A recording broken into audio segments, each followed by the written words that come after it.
Assalamualaikum warahmatullahi wabarakatuh. Halo Sobat Podcast Pratanata, kembali lagi bersama saya Dr. Rizka Aroza. Kali ini kita akan membahas mengenai serangan jantung. Hari ini sudah hadir bersama saya Dr. Hadi Zulkarnain, spesialis jantung dan pembuluh darah, konsultan kardio intervensi. Dr. Hadi Zulkarnain, spesialis jantung dan pembuluh darah, merupakan salah satu dokter spesialis jantung yang ada di Rumah Sakit Dr. Bratanata. Selain itu, Dr. Hadi juga merupakan kepala Rumah Sakit Dr. Bratanata. Jadi tidak hanya menangani tata kelola rumah sakit, Dr. Hadi turun langsung dalam pelayanan kesehatan masyarakat, terutama masyarakat Kota Jambi. Dan berikut sudah bersama kami Dr. Hadi Zulkarnain, spesialis jantung pembuluh darah. Selamat pagi, dokter. Pagi. Gimana dokter kabarnya dokter hari ini? Alhamdulillah baik. Dokter, hari ini kan kita mau membahas mengenai serangan jantung, dok. Jadi serangan jantung itu seperti apa sih, dok? Apa sih definisinya? Ya. Jadi definisi daripada serangan jantung atau sering kita sebut sebagai sindrom koroner akut, kadang kita sebut sebagai infak miokard, itu adalah sekumpulan keluhan dan gejala klinis yang diakibatkan oleh karena adanya penyumbatan ataupun penyempitan pada arteri pembuluh darah koroner, sehingga hal ini menimbulkan keluhan nyeri dada pada pasien. Nah, biasanya serangan jantung ini tentunya timbulnya tiba-tiba, yang tadinya aliran darahnya lancar, tiba-tiba sumbat. Nah, sumbatan ini kadang-kadang dia total, sering kita sebut sebagai sindrom koroner akut yang ST elevasi. Kemudian juga ada sumbatan yang sifatnya parsial, sering kita sebut sebagai sindrom koroner akut yang non ST elevasi. Nah, tentunya penyumbatan ini akan menimbulkan kerusakan pada sel-sel otot jantung oleh karena otot jantung tidak mendapatkan oksigen dan makanan pada otot jantungnya. Oh, kalau untuk sumbatannya itu sendiri, dok, penyebabnya tuh bisa terjadi sumbatan di pembuluh darah itu apa, dok? Penyebabnya? Ya. Nah, penyebabnya itu yang pertama oleh karena adanya faktor-faktor risiko. Nah, faktor-faktor risiko ini ada yang dapat dimodifikasi dan ada juga faktor-faktor risiko yang tidak dapat dimodifikasi. Nah, kalau yang faktor-faktor yang tidak dapat dimodifikasi, diantaranya adalah karena genetik. Jadi kalau orang tua kita ada sakit jantung ataupun serangan jantung pada usia muda dulunya, dan nanti tentunya anaknya akan diwariskan penyakitnya.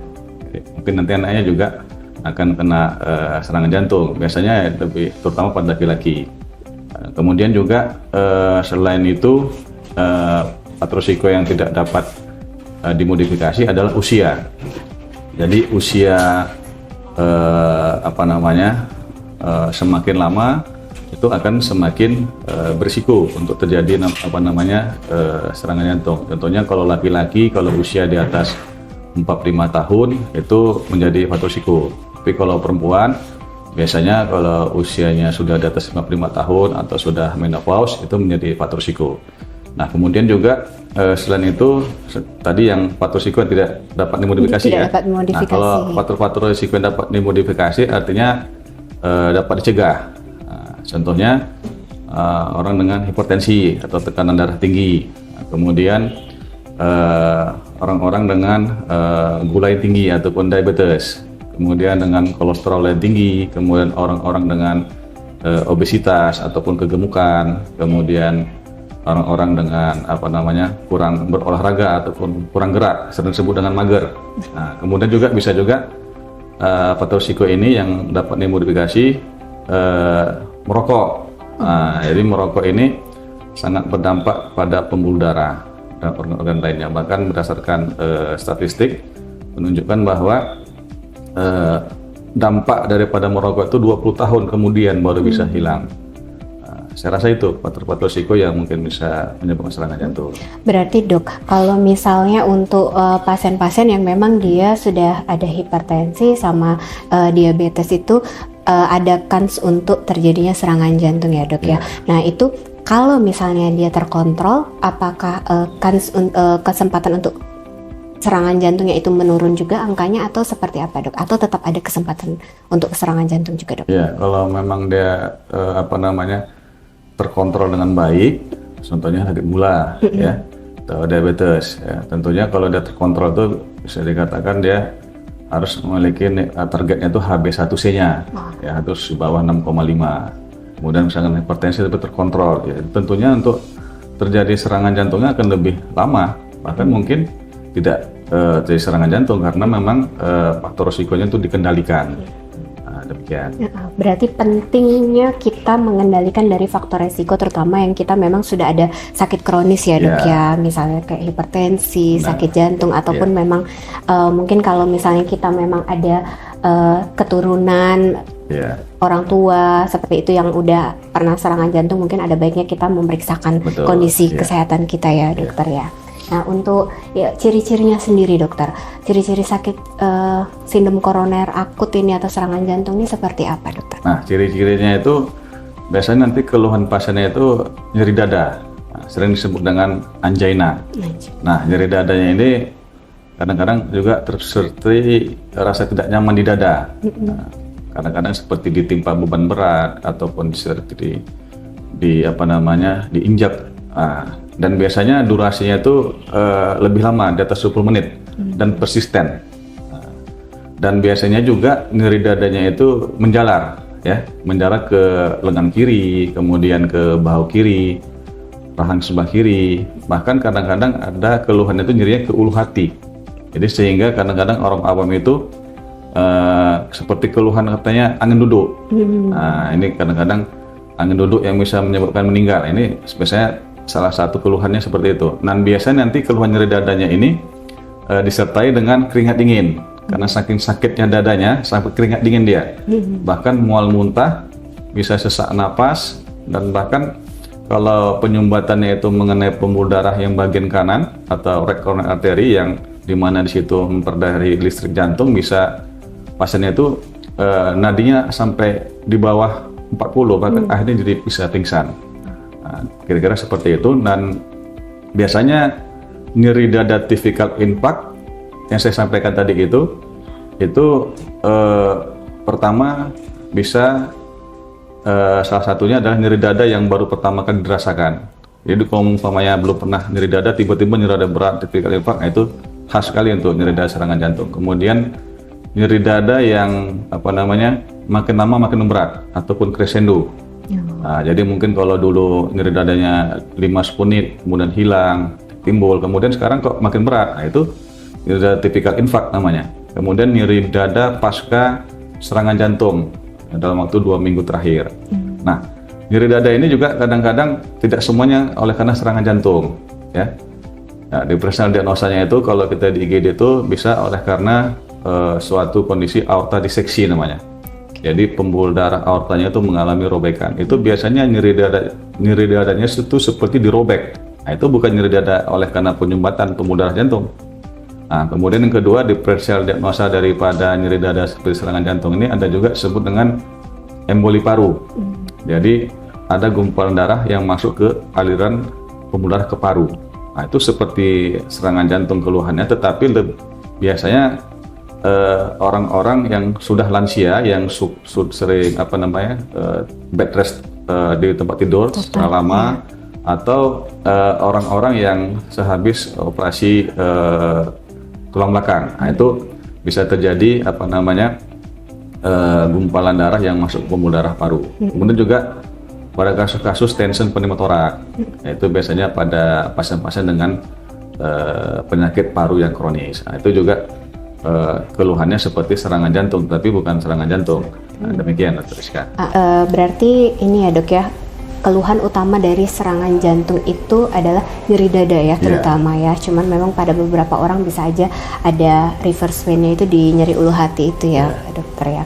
Nah kalau untuk pertolongan pertama itu ketika kita menemukan orang dengan serangan jantung itu seperti apa dokter? Nah kalau kita menemukan orang dengan serangan jantung itu mungkin langkah pertama yang kita lakukan itu adalah minta pertolongan. Jadi usahakan untuk menelpon ambulan yang bisa dihubungi ataupun layanan gawat darurat di rumah sakit ya, agar kita bisa minta pertolongan dan melaporkan kondisi pasien dan di mana lokasinya. Nah kemudian yang kedua, bisa lakukan pemeriksaan kepada pasien ini, apakah napasnya masih ada atau apakah nadinya masih ada. Bila tidak ada napas maupun nadi, ya segera lakukan resusitasi jantung paru ataupun cardiopulmonary resuscitation.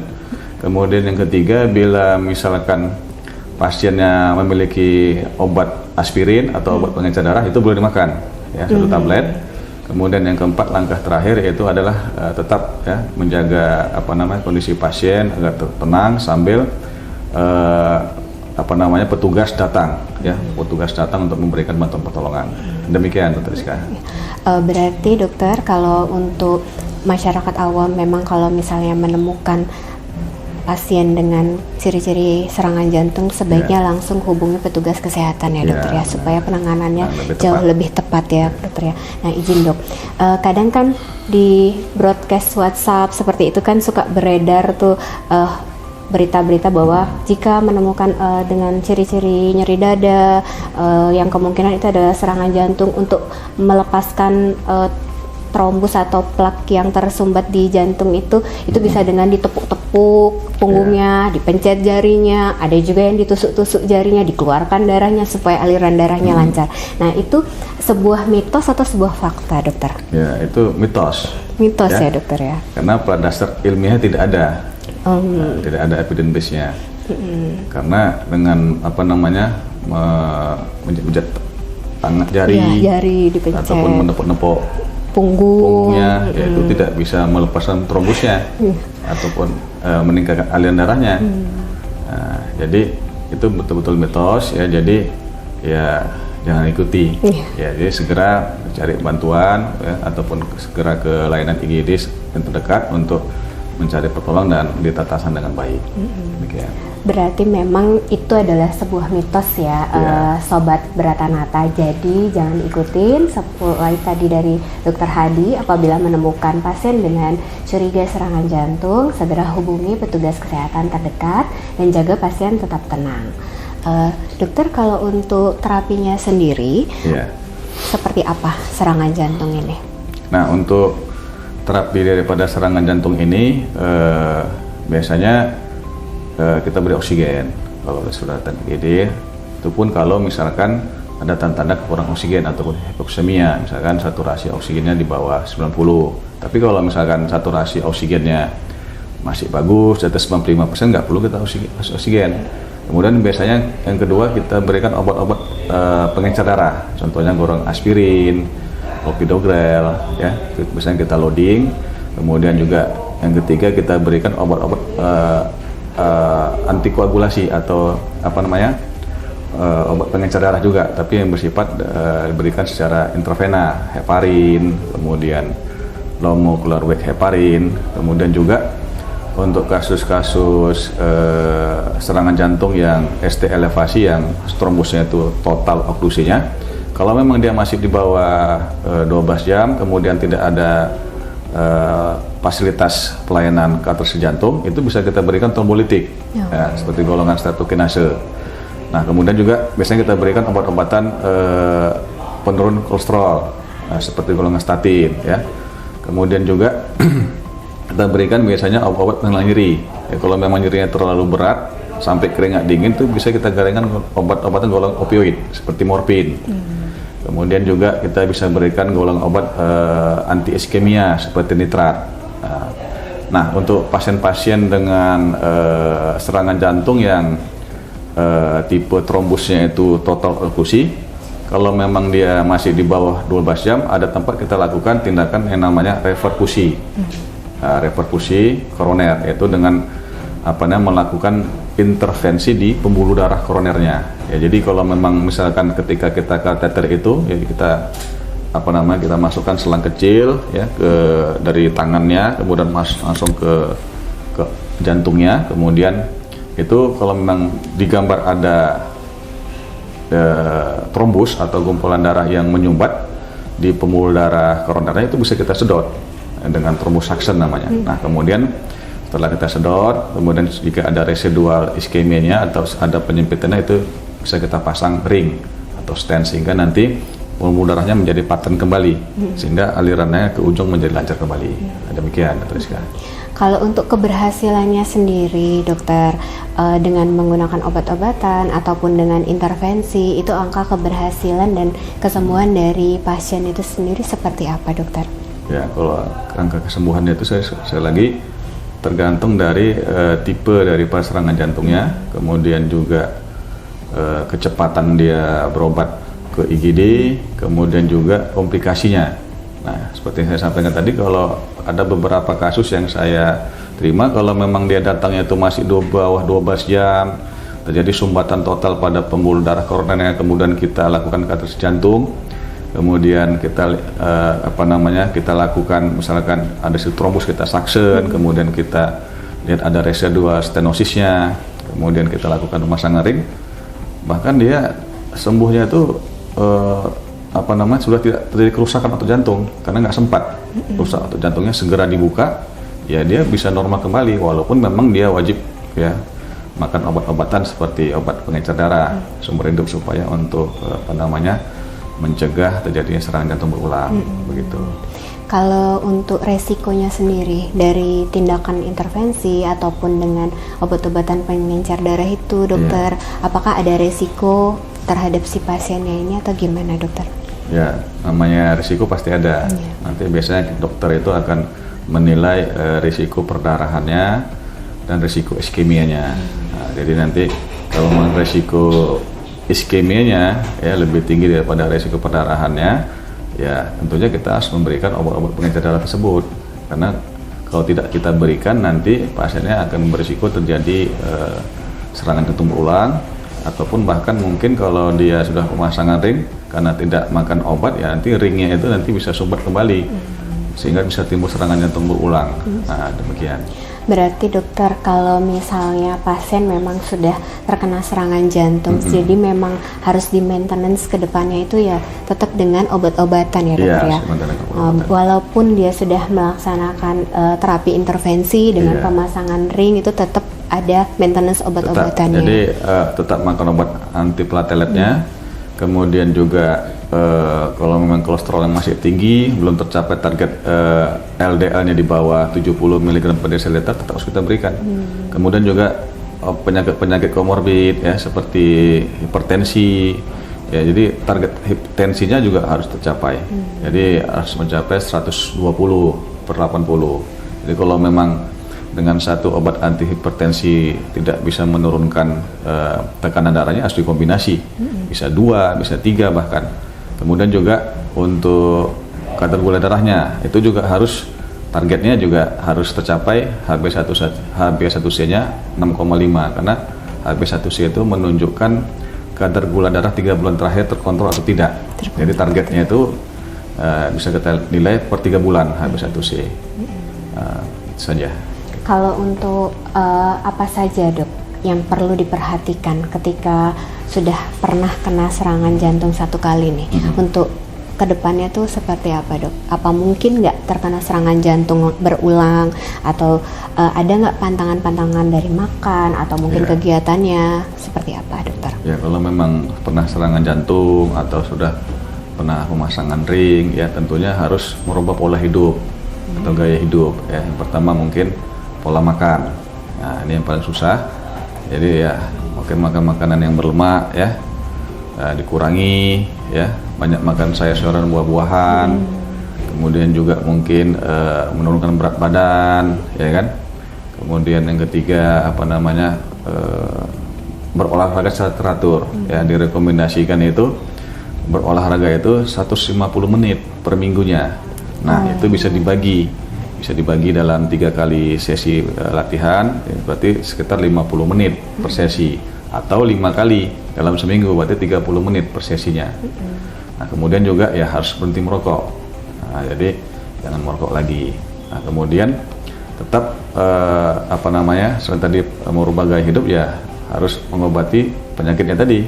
Ya, artinya memang harus rutin kontrol ke dokter ya, mungkin makan obat ya, baik itu ada obat pengencer darah, obat kolesterol, ataupun mungkin obat-obatan komorbid lainnya seperti obat hipertensi, ya, obat diabetes, karena setelah serangan jantung itu nanti dia kalau tidak rutin kontrol faktor risikonya ataupun tidak makan obat, nanti bisa berisiko untuk terjadi serangan jantung berikutnya. Nah, ini biasanya serangan jantung berikutnya ini biasanya lebih berat daripada serangan jantung pertama, bahkan mungkin bisa berakibat fatal pada pasien tersebut.